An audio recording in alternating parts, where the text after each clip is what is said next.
Okay, so following hot on the heels of the video that I just made about Agile concepts and how they relate with Jira is this video, which is more about Confluence. So we're going to use the same agenda that I previously had, and you can see it over here. The idea being that we would, in the first video, talk about some crucial Agile concepts because they really inform how you use Jira. You sort of have to understand the concepts of Agile before what you're looking at in Jira can really make sense. So that's covered in a previous video. The purpose of this video is to really drill down into Confluence. So I'm going to do just a pretty ad hoc walk through Confluence and hopefully hit on some of the items, well, most definitely hit on most of the items on this list as a bit of a hit list that I put together of the things that I consider really should be important for you to know. So let's get right to it, and we'll keep this agenda just off to one side to keep us on track. Now, where to start? Well, this is Telmar Global Wiki, and this is created in Confluence. Confluence is a tool for creating corporate wikis. So what is a wiki? Well, you've almost all come across this website called Wikipedia. This is a crowdsourced encyclopedia, and that's a key concept of a wiki. A wiki is crowdsourced. The concept at its most basic form is anyone can edit. That's really important because it means that this is not like a corporate intranet where only a select few have the rights and the permission to create and curate content. This is available to anybody to create pages, to update pages, to correct information, and also to prune the information and remove the old information. Now, I would say in the last year and 3 months since we've been using Confluence in Telmar, it's got a little bit of out of hand. It's like a garden, you know, it starts beautifully planted with a lovely structure, and then gradually over time, it gets a bit messy and it needs the occasional prune. And we are at that stage now. So what you're going to see is, as Confluence is today, which is May 2020, but in the pipeline right now is a good cleanup of Telmar Global Wiki. In fact, the first thing is to elevate it to be the Live Global Wiki, which will cover Telmar and Splashlight technologies. But for now, you're going to see it branded as Telmar Global Wiki. So why use a wiki? Why not just use, say, Google Drive? And I do get asked that question quite a lot.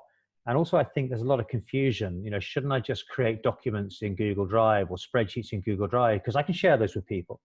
Well, the problem that you find in doing that is, I'll draw it out for you. You know, I like to do a drawing here. Is this? Oh, right.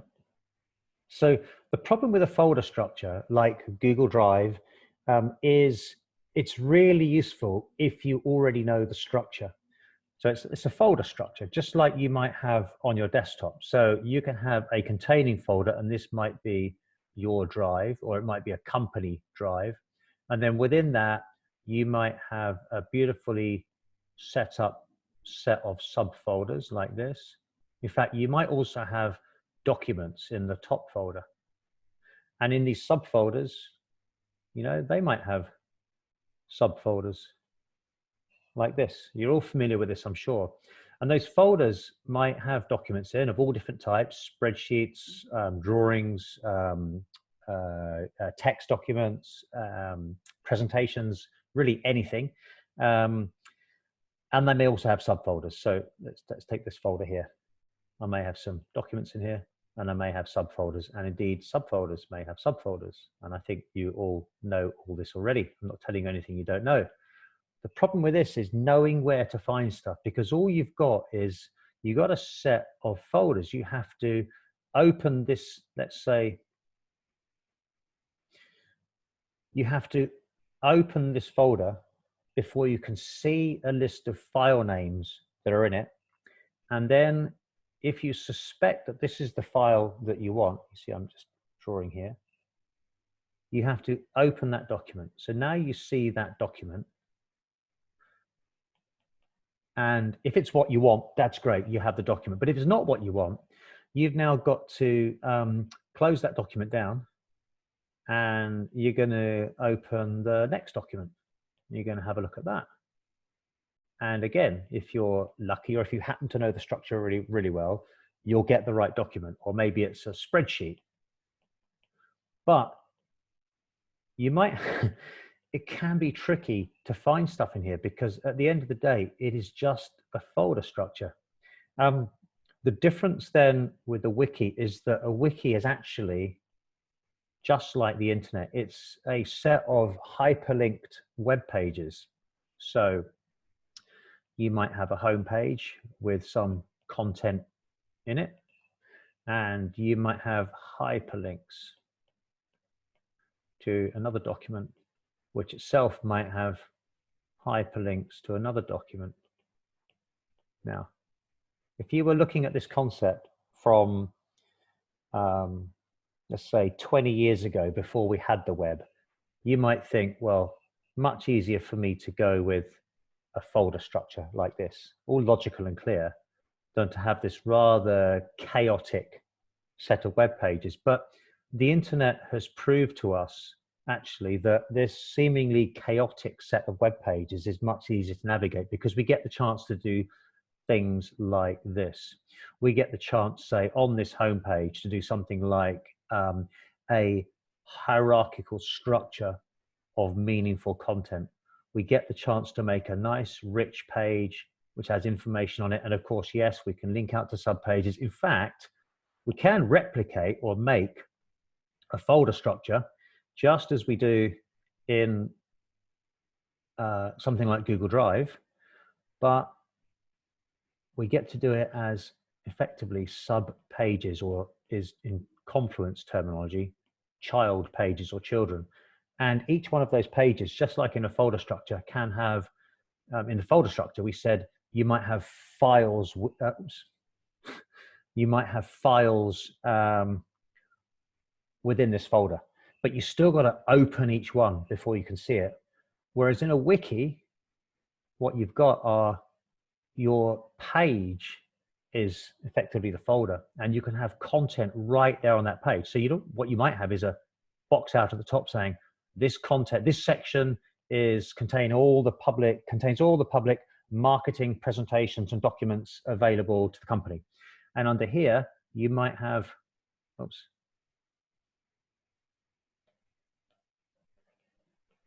a page of, let's say, sales presentations, a page of conference presentations, a page of seminar content. And just like a folder structure, or rather, unlike a folder structure, each one of these is a document in its own right. But like a folder structure, you can also upload files into here. So if you want to contain files, documents, spreadsheets, presentations, you can still upload them into the page. The difference is you get to give the narrative in the page as to what this thing is. And if you're left in, so folder structure, great if you know it and you own it, not great for someone fresh coming to it, trying to find the right content. Continually opening documents, opening, closing, foraging down here, opening, closing, kind of gets a bit out of hand. That's not to say that Drive and Google Docs isn't important. It is, and I'll tell you why.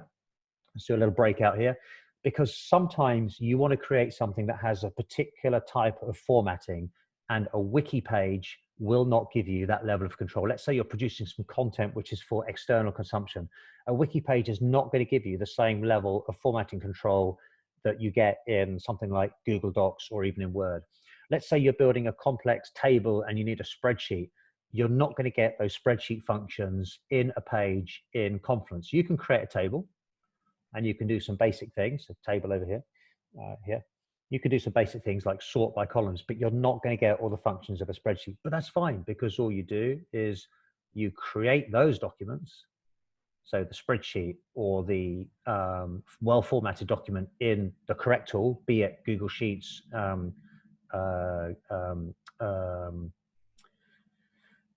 Google Docs or whatever.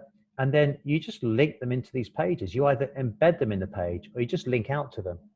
But as I said, if you need any more convincing or explanation as to why a wiki is better for this purpose than a folder structure, then you've just got to look at the internet. What existed before the internet existed, the internet as we know it today, hyperlink pages, were Usenet groups and such like, where you really would literally navigate folder structures. It was very unfriendly, it was hard to use. And so for this reason, Wiki really is the way. It's many steps ahead of a folder structure. It's many steps ahead of a corporate intranet, which is tightly curated because everybody can contribute here. You can make pages private. So if there's private content only for certain groups, you can make those pages private. So there are permissions controls and such like, but we'll look at some of those as we get into the meat of this presentation. So that probably covers my first point on the agenda, which is, what is it, why we use it, benefits, and then also versus Google Drive. So let's now flip to our wiki and just look at a couple of things that we've got here. So the first concept is to understand that a wiki can have multiple spaces. And in Confluence, we currently have the Telmar Global Wiki space, but we also have a Splashlight Wiki. And in fact, if I go view all spaces, so that was off this navigation here, what you'll see is it's perfectly possible to have company spaces, but also personal spaces, which means that individuals can also use this wiki to create their own content. But what we're really interested in here is the Telmar Global Wiki. And so this is a space, a public company space within Confluence for us. So let's go next, general orientation. Okay, so this is the main page. It is let's just move me over here. This is a page. It's a page with hyperlinks on it. So you see these are hyperlinks to, in fact, these are links to sections in the page. So questions, links us to here. But there are also links to other pages. So this is the company home. This is to a marketing sales area. So I can go here and I can drill down to another page here. And you see these are documents, so PowerPoint documents. Now, what you're seeing at the moment is me just drilling down into a structure, but it's kind of hard to know where I am and how I get back to where I started. Well, you do have this breadcrumb trail up here, which is kind of useful. Let's go right back up to the top. But if you're not seeing the navigation on the side, then I'll show you it now. You can roll over here and you'll get this navigation, and we'll look at this in a second. If you want to keep it out, you can pop it out here, and you can even resize this. So let's do this. This is what you're seeing here, home. And then down here are all the page structure. So this section here gets built automatically by the tool, by Confluence for us. And you can use it to explore the structure. So I can see that under company home are 1, 2, 3, 4, 5, 6, 7 subpages. And in fact, some of these pages have further subpages. So it is just like Wikipedia, it's just like the internet. It's a series of hyperlinked pages or documents. And variously, these pages, let's go to company home. So this page, bit of information about what's on the page, always useful, has no content in its own right, just a link to child pages. So you see some pages really are just for grouping child pages. But if we say, look at this one, you'll see this page. Let's just minimize this. In fact, let's give us a bit more space here. This page has quite a lot of content on it. You can see the scroll bar up here, tiny. Loads of stuff on this page. I'll try and grab that scroll bar. Oh, I'm not quick enough, right? So loads of content, but it also has child pages, again, just like the internet. And one useful tip when you're creating pages is you do this. It's always useful to create an info box at the top which explains what the page is. It's always useful to use this table of contents widget, which I'll show you when I show you how to create pages. and also the child pages widget. So in fact, this says related pages, but all it's doing is listing any child pages. So these get built automatically. You don't have to create these. As long as you're using the heading formatting, which again, I'll show you, then this will just build. The worst pages in Confluence are pages that have no introduction and just are a rambling series of content without using headings. Again, the author may understand what's on there when they first write it, but really it's very, very good to use headings, subheadings, bold, even you can use horizontal rules and such like. So general orientation we were on, right? So main page, sidebar, top bar. Yeah, so your general orientation is if you ever get lost, and if it looks like this, you've got the breadcrumb trail, come right back up to the top, use the navigation, and you're going to be here. And then you can jump to company home, Telmar product range. This navigation is designed, and as I said, it needs some curation. So this won't stay static. But the idea is that we group under company home, easy access to company information, including people, offices, teams. You know, some of this stuff will be superseded by new systems like Bamboo HR, where we could simply put a link in this page out to Bamboo. In fact, that would be a good thing to do. So that's company home. We got such things as, this is a really good one, this page here, tools, help, and how-tos. This page is an index or home page for a short set of videos that will give help for some common tasks in Telmar, Global, Wiki, and Jira. So on here, there's some free training resources, Confluence, documentation knowledge bases. There's some information about the tools themselves, so Jira, Confluence, Slack, Zoom, Trello. On the left-hand side, you can see in the table of contents, we've got a bunch of videos. So look, start here, a rough overview of Confluence and Jira together. So videos, you can watch them in the page like this, or you can break out to go and watch them full size in YouTube. So lots of videos here. So rough overview, well worth watching. Relating the use of Jira and Agile relating the use of Jira with an Agile software planning and development process. That's the video that I made immediately preceding this one. So that includes all of this stuff that you're seeing here. The Confluence video that I'm making now will sit in this section ultimately, so anybody can go and find it. There's a few videos here already, maybe just one, how to create a page from a template, but we'll start to fill these out. Back to our agenda. So general orientation. Yeah, so you've got the main page.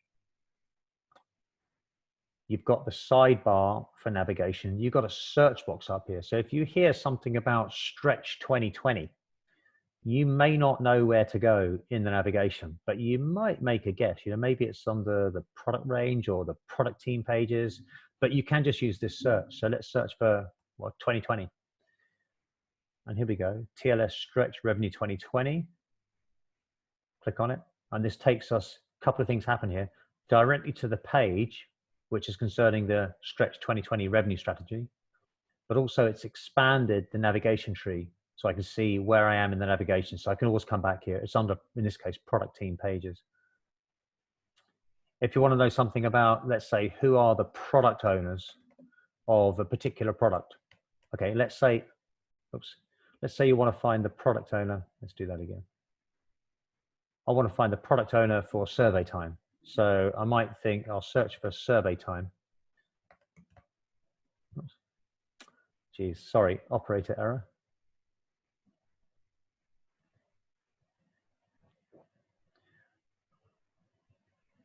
Okay, so back on the home.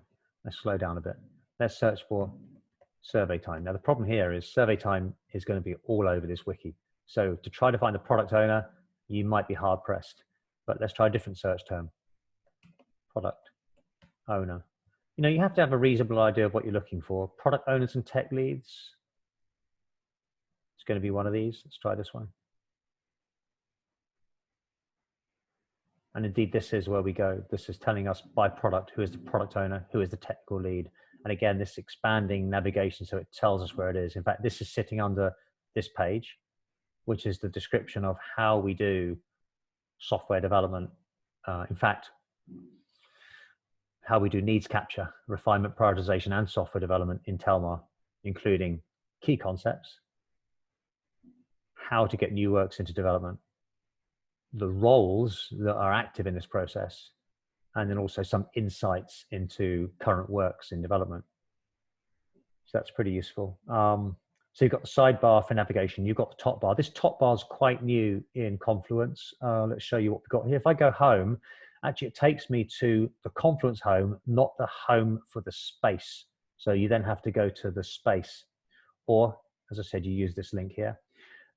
Recents is pretty useful because it shows me pages I've recently visited. So if you're trying to find something that you know you were looking at yesterday or the day before, you can go here. So look, this is going back today, yesterday, in the last week, etc., etc. It's quite Google-esque in the way that it works.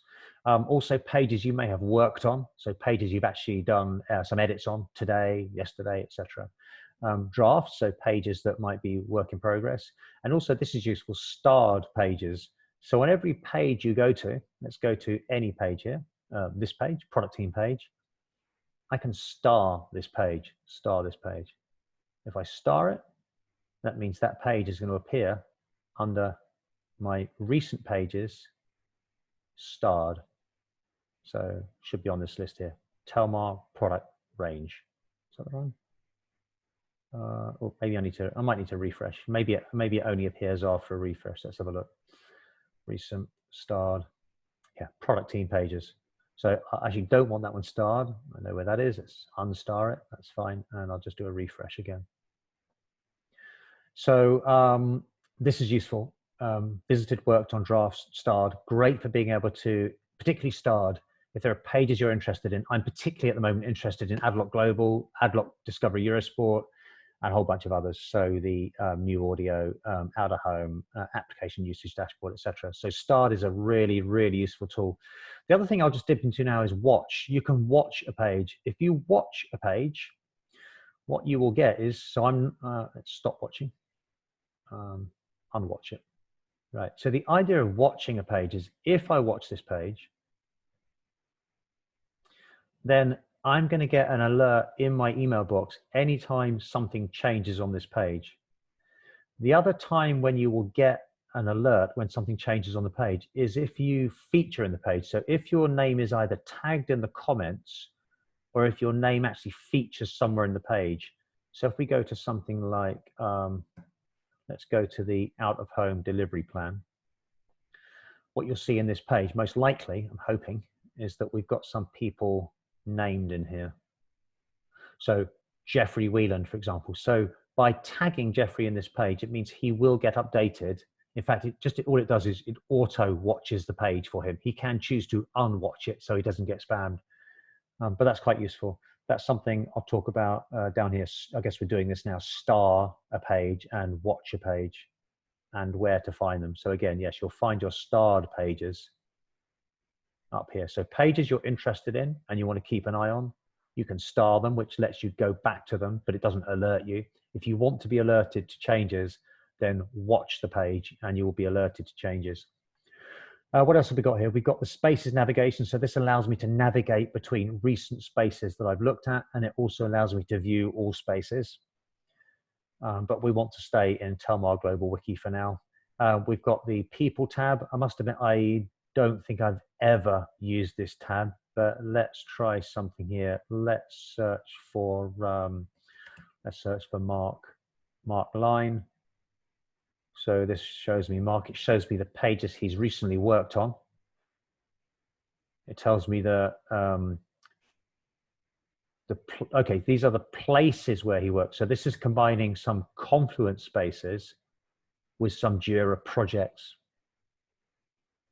And I suspect this is just automated here because this is not a team structure, but I suspect this widget is built by Confluence based on the pages that Mark engages with, who else is engaging with these pages.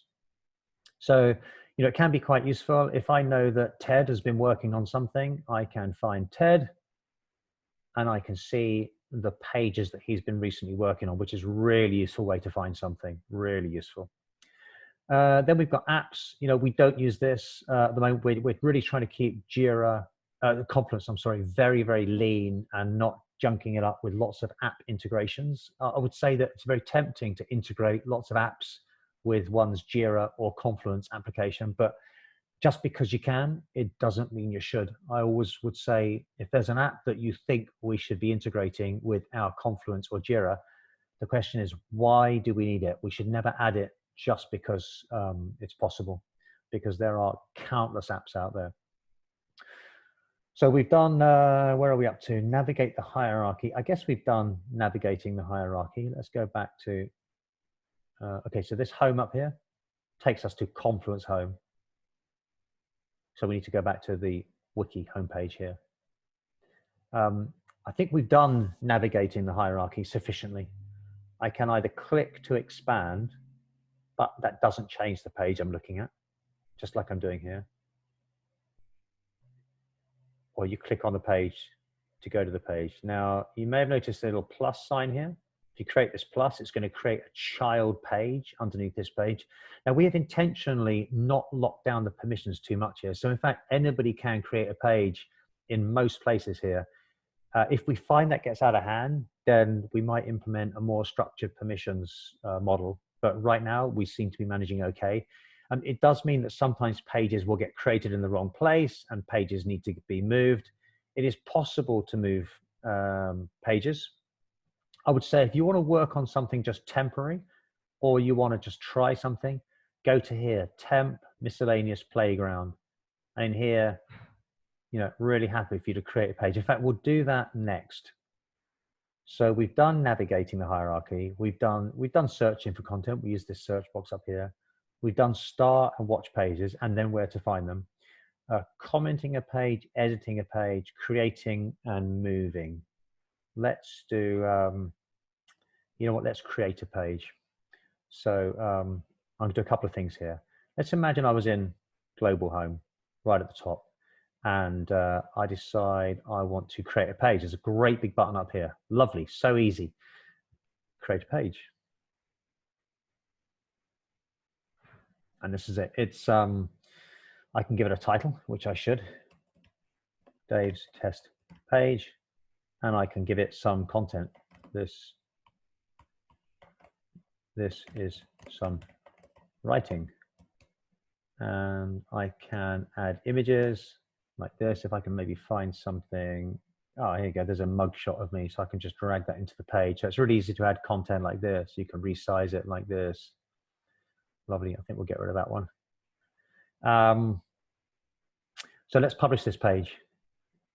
This is the simplest possible page, right? A title and some text. So we see a few things here, created by Dave Ingram just a moment ago. You can actually see who's looking at the page and how often the page is looked at. This is quite useful. We don't routinely use this.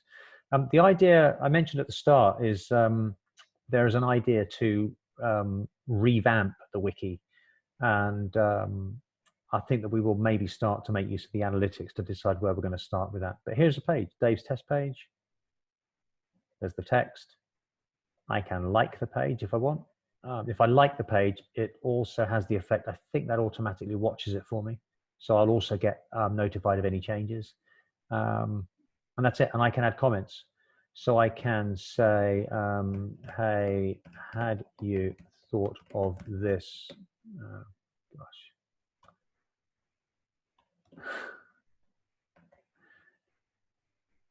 What's going to happen is anybody that's watching the page is going to get a message telling them there's a new comment on the page. And you know what? People can like the comments. Obviously, you can unlike them. You can reply directly to a comment. So, yeah, tried that, didn't work. So you can actually thread the comments here, or you can just start with a new comment. Like this. Comments are really great for, so you see the indents and then a new comment. Comments are really great for discussing what goes on a page. So let's take a look at here's one.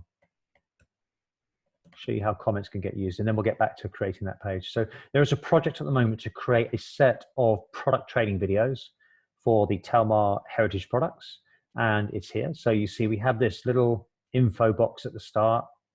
We have this table of contents. I'll show you how to do that. Very useful to be able to jump to, well, it gives structures of the page and also lets you jump to sections.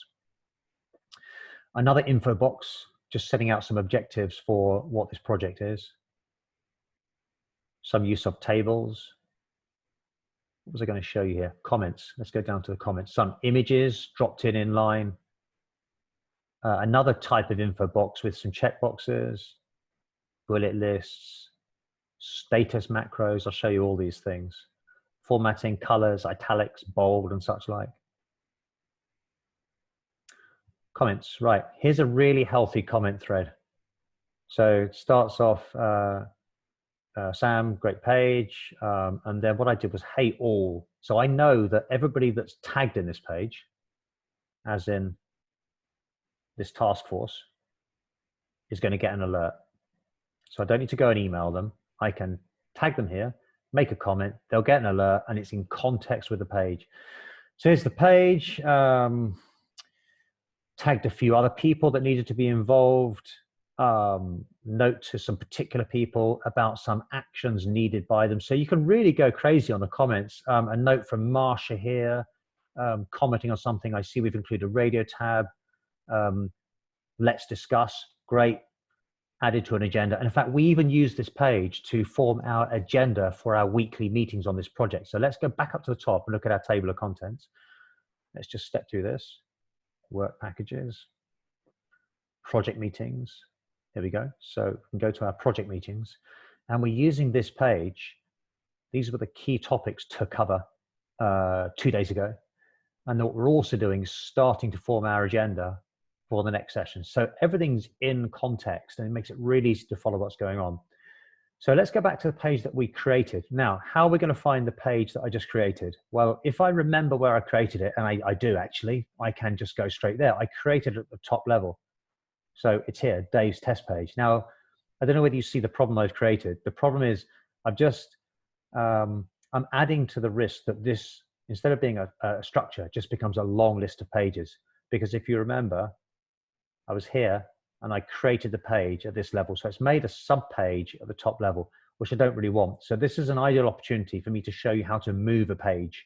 So if I want to move this page and I decide I want to put it in the temporary playground. In fact, let's move this because there's a whole bunch of other pages here. Let's slide this page down to here at the bottom of the list. And let's put my new page in here. Now, either I'm going to drop it straight on here, or I'm going to expand this. I'm going to drop it into a particular place in here. Well, you know what I'm going to do? I'm just going to go and drop it just here. There we go. So now my test page is no longer at the top level. So we're keeping the top level clean, but it's under here. And you know what, if I needed to find it, I can search for Dave's test page. I'm sure that's going to work. Yeah, here. So that's searching for it. Or how else might I do it? Well, I could go to recent. I could go and see what I've recently worked on. And I would also expect it to appear here, which it doesn't at the moment. So it doesn't, maybe, I think maybe this is maybe some JavaScript. So perhaps if I refresh, maybe it will. Worked on. Yeah, so Dave's test page here. So back to our agenda, let's see where we are. Navigating, searching, star and watch, comment, showing you comment. Haven't really shown you tagging, have I? Let's go to Dave's test page again. We'll do something here. Let's tag, hey, Mark. So let me show you how I did that. Hey, then @ and just start typing. Now what you might do is, I did find an interesting one earlier. I wanted to find Anthony Colton. So I did ANT, didn't find him. So what's going on here? I'll tell you what's going on. It's because his name in Jira, in Confluence, is A. Coulton. So what we've got at the moment, we've got an issue with standardization of names where some people are first name, last name, and other people are default first initial, last name. You can change that yourselves. That's a self-service thing to do. And I know that Lily has sent a number of notes out saying, please update your names in Confluence and Jira. So, when you get to it, you can click on your name up here to update that. So I'll show you how to do that now. Profile. So going a little bit freestyle here. Yeah, so this is me, Dean Graham. Somewhere here, you will be able to change. Maybe it's manage my account. Anyway, you can have an explore for that yourselves. Let's go back to where we were. So the idea of tagging someone, hey at Mark, is that he will hope you get this test message. Demoing tagging in comments. So the thing I'm doing here is I'm commenting on something on this page. He's going to get tagged, he's going to get an email, and he can respond to it. He can either respond to it here, or he can call me or Slack me. And so that is commenting and also tagging people, a really great way to bring new people into the conversation. Edit a page. We've done create a page, and I guess we've done moving an appropriate location. Let's do editing a page, because this page, it's pretty crappy as it is right now. What I think there are some standards that we ought to adopt here. So it is really good practice, unless you're writing a page just for you in your personal space and you're going to remember exactly what it is. I always encourage people to put an info macro. Now up here, you can insert a whole bunch of macros like a divider, an info panel, quotes, and there are a whole bunch more. You can explore these yourself or search Google for Jira help or Jira 101 or Jira macros. But let's do this. I want to add in an info panel. So this page is a demo page for whatever I want it to say. And if I want to do some bullet points, I can either use an asterisk and a space. If I want to do some a numbered list, well, actually, that's enough here. You can change this info. If I go back and I click on this, and I think, well, I don't want it blue. Maybe this is going to be just a note, or maybe it's a little check item, or maybe a warning, or maybe an error.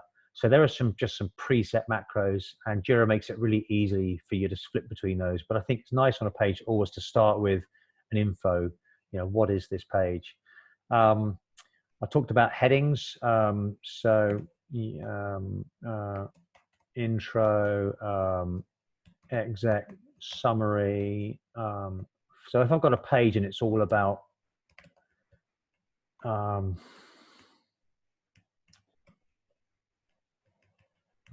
okay, let's publish that. That page is going to be kind of hard to navigate. So let's go and edit again. Let's add some headings. So you can do that here. So this is a heading 1. I don't know whether you noticed there are some shortcuts. So actually I can just do it from the keyboard. So that's also a heading 1. And that's also a heading 1. Maybe under this one, we've got a heading 2 and also another heading 2. So that's going to make the page a little easier to follow with headings and text, main headings, subheadings, main headings. We can also do things like putting in a separator. So let's put in a horizontal rule. So I don't know, it looks like maybe just dot, dash, dash, dash. Yep, there you go. So it's showing me the shortcut. I didn't know that, discovered that little shortcut here. Date would be 2 slashes. A quote would be a angle bracket. So maybe I want a divider in here, dash, dash, dash. There we go, done. Looking a little neater. Maybe I want to, let's go through the list here. Okay, so I can bold, I can italic, I can underline, I can strike through, I can make this like a code snippet. All sorts of things I can do here. You can explore these yourself. Superscript and Subscript. Okay, so we have a platform called I squared, right? Every time people write it, they go I2, hit return. What often happens, not only does it write it like this, but it will sometimes capitalize it. It's nothing like we want it to say. So I can do I2, and then I can highlight the 2, and I can make that a superscript like this. So now we've got our I2 platform, so that's quite useful. Obviously, you've got formatting like right align, center, left align. You can do colors, but probably not on code snippets. Let's do some colors on here. Now, what's happening here is because Mark is tagged in the comments, every time I publish this, he's getting an email to tell him that this page has been changed. It actually shows him the edits on the page at the same time. So what else can we do? We've done colors, more colors here, bullet list, numbered list. But as I said, you can do those with either an asterisk and start typing, or if you want to do numbered list, just start typing 1, and that will give you a numbered list.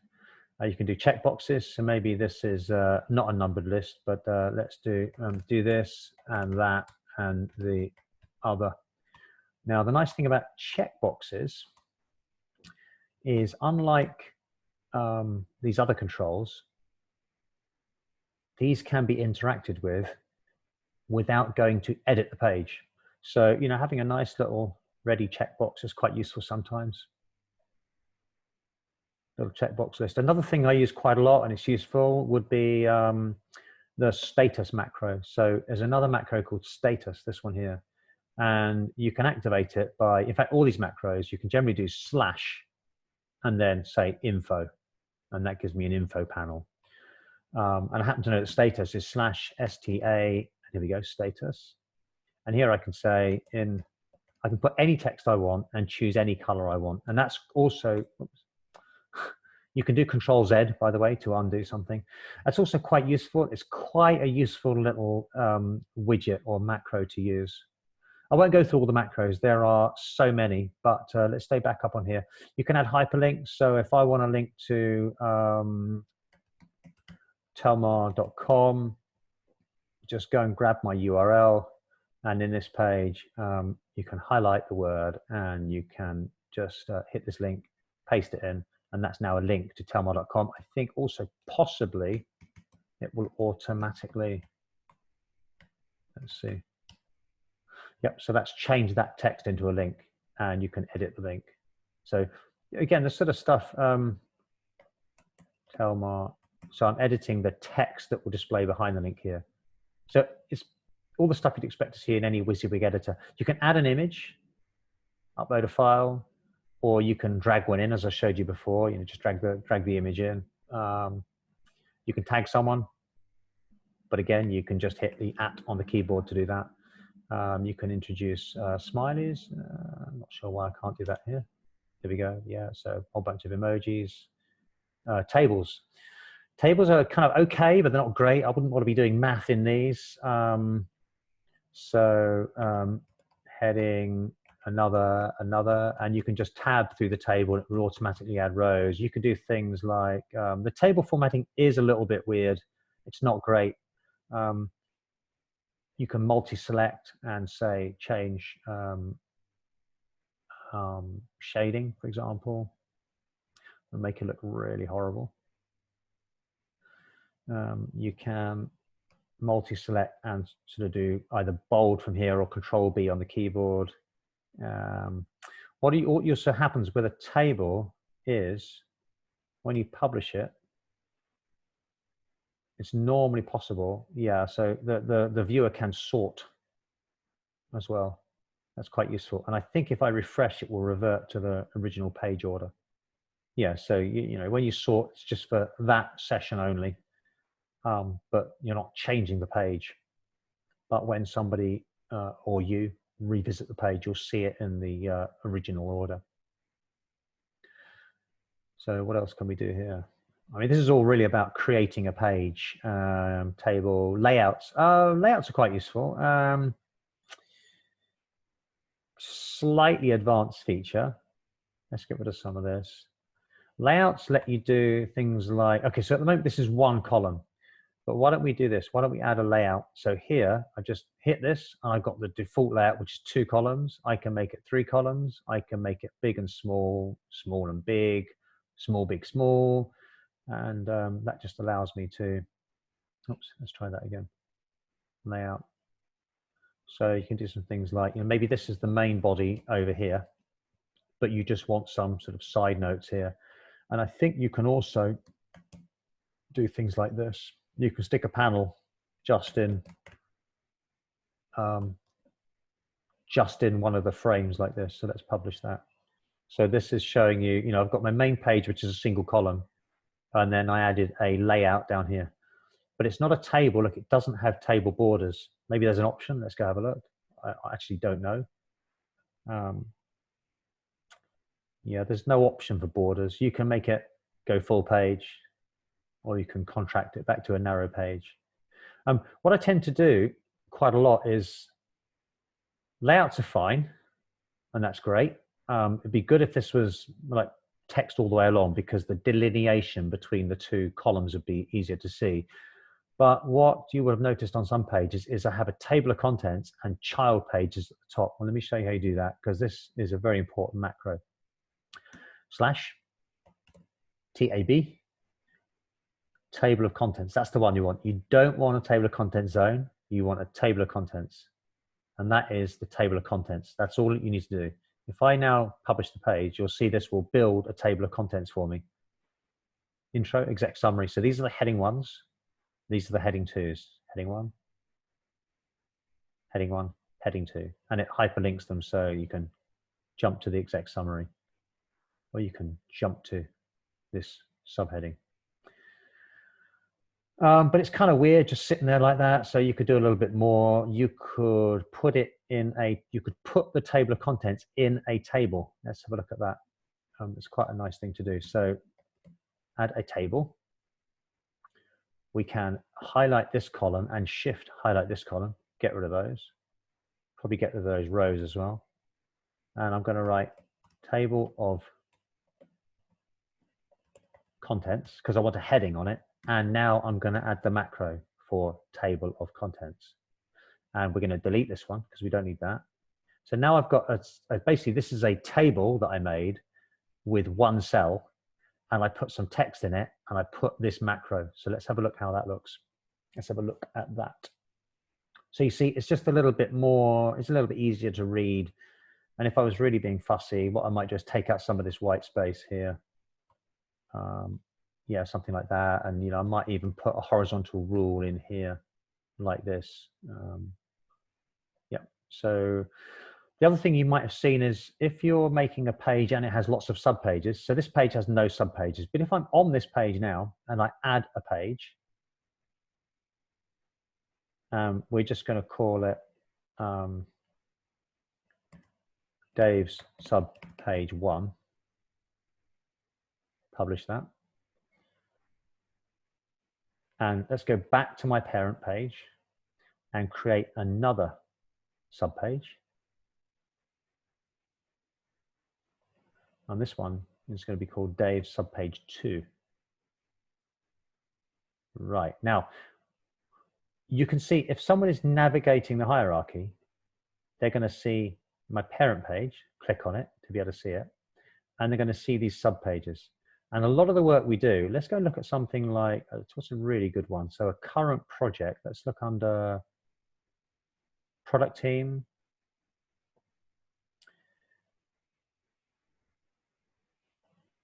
Development projects in progress. And let's look at something like this one. Right, so new out of home. Started off as 1 page, but as this project has grown, it's got lots of subpages. So delivery plan, a sub-project called Project Zeus, some scoping pages, ideas capture, legacy product feature parity list, and even some of those have got subpages.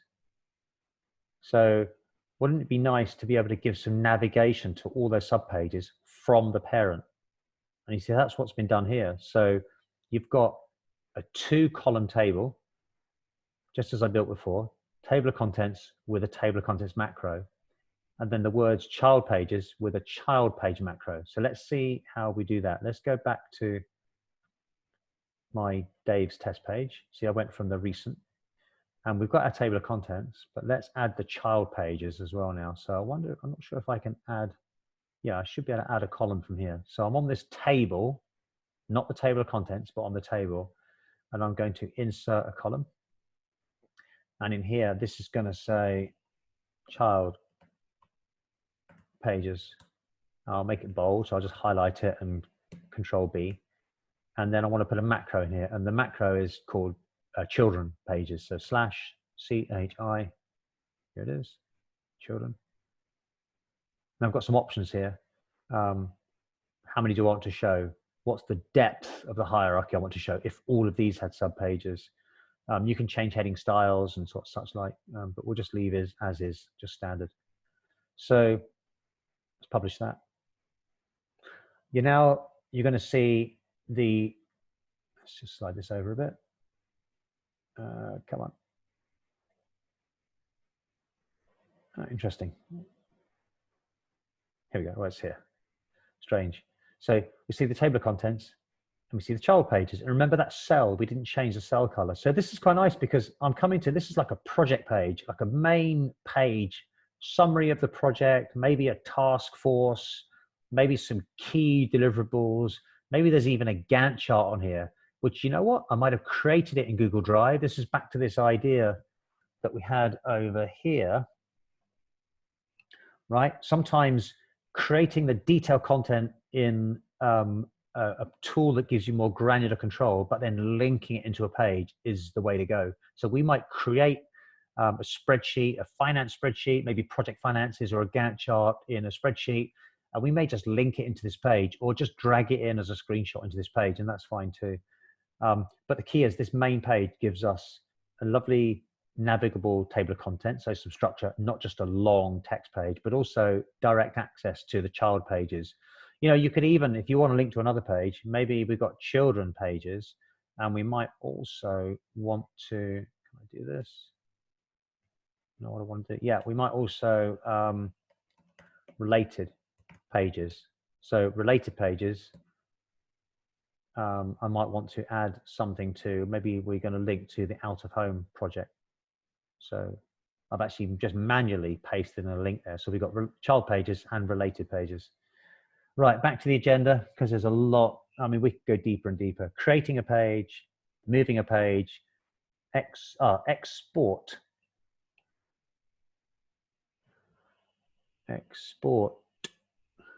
to PDF and Word. Very, very useful. So how about, yeah, how about I want to give some information from Jira, from Confluence, to somebody that either doesn't have access to Confluence or they just need the thing emailed to them. So I can do that. I can go to, let's say I'm looking for, all right, we have a long page here, the product range page. This is a really useful page, 50 or so products. Click on any one of them, find out about the product, where it's sold, how it's distributed, summary of what it is, and then click to read more on the actual page, all about the product itself. Let's go back. Maybe I want to give this list to somebody, this page. So it's going to be a long one, but you can go up here, ... and you can export to PDF or export to Word. So export to PDF, it takes a few seconds to do. Let's close this down. In progress. Complete. Download here. I can download this. Now you'll see here it's downloaded it wherever your downloads go to on your computer. They're in my downloads. I can open it here. But you're now going to see the limitations, or one of the limitations of trying to author something for external consumption in Jira. You don't have the sort of control over the formatting that you would have if you were doing this page in Word. So generally I say, if you're producing content that is going to be consumed externally, and if presentation is highly important versus just the information, then you might want to create that in Google Docs and then link it into your page. But if it's really the information that's important and the collaborative features allowing, let's go back, allowing us to work and create this content together, then maybe don't do it in Google Docs. Do it right here in a wiki, and then just export to Google, export to a PDF or export to Word. Right, check back in on our agenda. Permissions, yep. Final thing to do would be permissions. In fact, let's just, you know what we will do? Let's go back to my test page. Worked on Dave's test page. Let's just see if there's anything else that it's worth looking at here. Edit, you've seen star, you've seen watch, restrictions. Okay, so permissions, this leads us nicely into permissions. We'll look at that in a second. But let's look at what else is on this extended menu. So I can see if there are any attachments in the page, and it tells me there's one. Not sure what that is. Perhaps that's the photo I originally loaded, even though it's not in the current version of the page. Yeah, so that's showing me the file that was attached to a previous version. Let's go back. Here, I'm going to show you now a really neat feature of the wiki, which is page history. So this is amazing. Yeah, here's a really good one to look at. Let's pick a better page. Distributed algorithms. So brilliant project that Ted is running here. Distributed algorithms. So this is the project terms of reference. This page started off with just a handful of headings. What's the project? What are the objectives of the project? What are the timescales? What are the resources needed? And this page has now expanded to incorporate the approach that will be taken. And this is just wonderful to have all this information in context in one place. But what if I want to go back and see previous versions of the page? So I can do that here, page history. This is so brilliant. It is just like Google Docs. I get to go back to, I can see that this was edited by Ted over the last few days, May 15th. I can go back to the previous version. So let's go look at the previous version. We can see the previous version. We can go back to the previous one before that. This is pretty cool. We can compare with the current page. So let's look at this. Let's see. Let's just make a bit more space here. So this is showing us what was added, what was removed, and what formatting has changed between version 39 and the current version. This is brilliant stuff. Let's go back to the page, view the page. Let's go back to the history. So you can just do that compare by selecting a couple of versions and then compare them. So you could just compare maybe the current version to the last version. So compare is pretty good. That's quite useful. Page history is good. If you make a mistake, you can easily roll back. Now, analytics, I think I touched on that earlier. You get to see, I guess, how engaged people are with this page. So lots of activity initially when we started creating the page, but then just, a steady stream of activity as the project progresses. What else do we have here? We have viewing the page in the hierarchy, view the source, not so interested in that. Exporting to PDF, I showed you. Exporting to Word, import Word documents. You know what, never use that. Let's go back to my test page. I think I'd rather go to, before we start messing around. Dave's test page. Dave's test page. If you've got a Word document, don't know if I have one available, but you can drag all sorts of content types into the page. So why don't we see what I've got on the desktop here. Here's a text file, Telmar, Jira, and SVT training. So let's drop a text file onto the page. Again, I've never tried that, but we'll give it a try. So what it's going to do, I hope, it's going to upload this to the Jira server, and it's sitting there as a document. If I publish the page, you're going to see now we have some narrative as well as a document. So normally, if this was a document created elsewhere, maybe this is a sales presentation, you might say external slide deck, current as May 21, 2020. So random documents dropped on pages, not that helpful, but documents that have some narrative around them, much more useful. So imagine this, in a Google Drive, you'd have to hunt around for this document. If there were several documents associated with this project, here I can just put all the documents in one place, and this is very, very valuable. You can copy a page. So if there's a page you like the look of, let's say, let's use the distributed algorithms page again. Let's say you're starting a new project and you think this is a pretty good template for a page because look, I've got my, what is this page? I've got my objectives of the page. I've got a bunch of useful sections. What is the project? What are the objectives? Timescales, resources needed. Yeah, this is a good template for me to use. So I'm going to go up here and I'm going to copy this page. And what it's going to do is create another version of this page, prefix it with the word copy. And now I can make this my own project, So I'm not, this is not editing the original. This is a copy of the page. But what I'm going to do is I'm going to just strip out the stuff that's not relevant. I'll put in my new text. I'm probably going to, remember I liked the headings, so I'm going to keep all the columns. I'm going to keep all the headings. I don't need this. I don't need that. I can just keep all my main headings, take out all the stuff I don't need, like this, timescales. See we're using these status macros here. Lots of links, in fact, links out to Jira tickets. Look at this, a link to a Jira ticket. If you were to go and get a Jira URL and paste it into a page, it gives you the title of it, but also tells you the Jira status automatically. So this has come through automatically. In fact, I could link out to this. You'll see what I mean. It's going to take me to Jira.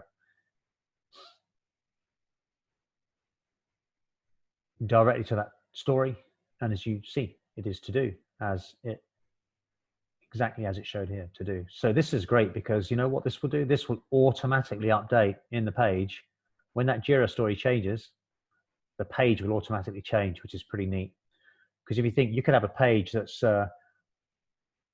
let's say the work required are the following stories, and you could list the stories here, and this is just going to tell you to do, in progress, done.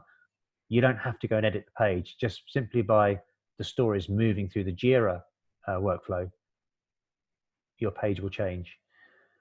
So yeah, this is me just reusing a page. I'm gonna just,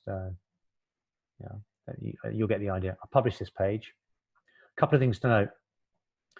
So you see, here's my page, just with my headings. It's kept the bits I wanted. So these macros, I haven't had to rebuild those. It's kept my table of contents. This will dynamically update as I change the content. It's got my headings. It's got the text I put in. Obviously I didn't delete this, and there's a page ready to go. But look what it's done.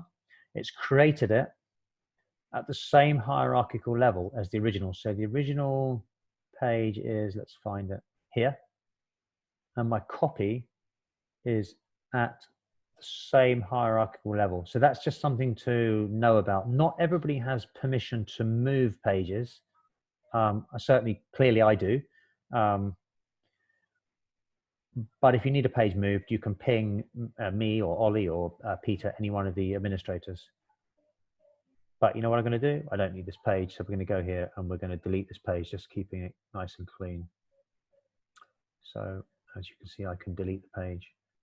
Also, delete is another permission that isn't granted by default, really just to protect your content from somebody accidentally deleting a page. Clearly, you don't want that to happen. If there's a page you don't want, then one thing you can do is you can move it to here, temp pages for, or rather old page graveyard, pages to delete. So just like a recycle bin on your computer, you can drag the stuff in here. We can delete it at some point. Looks like there's a few here. Yeah, I need to go and do a bit of a cleanup. Let's do this one now. Right, I think that's it. What is it? Why? Spaces, orientation. Permissions, worth knowing for some people. Let's make this the final thing we do. So let's go to my Dave's page. Now, again, I forget where it was. I was in here, wasn't it? Temp. Dave's page. Here. And let's say I only want Liliana to see this. So you see this little padlock up here? I'm going to go here. At the moment, anyone can view and edit. But what I'm going to do is I'm going to say, now I'm going to have editing restrictions. Anyone can view, but only some can edit. Or I'm going to say, only some people can view and edit. So I'm going to hide this page entirely from everybody except for Lily, and say mark line. And you see, I'm adding them here, and they can view and edit, or maybe they can just view. Maybe they can just view, and someone else, say Sam, can view and edit. So you see, I'm building up permissions. Everyone has no access. I can view and edit because I created it. Lily and Mark can view only, and Sam can view and edit, and I can apply that. What that's going to mean is that this page will show or not show in the hierarchy, depending on the view permissions. And even if it shows, because it's got this red padlock now, it's going to mean that only some people can edit.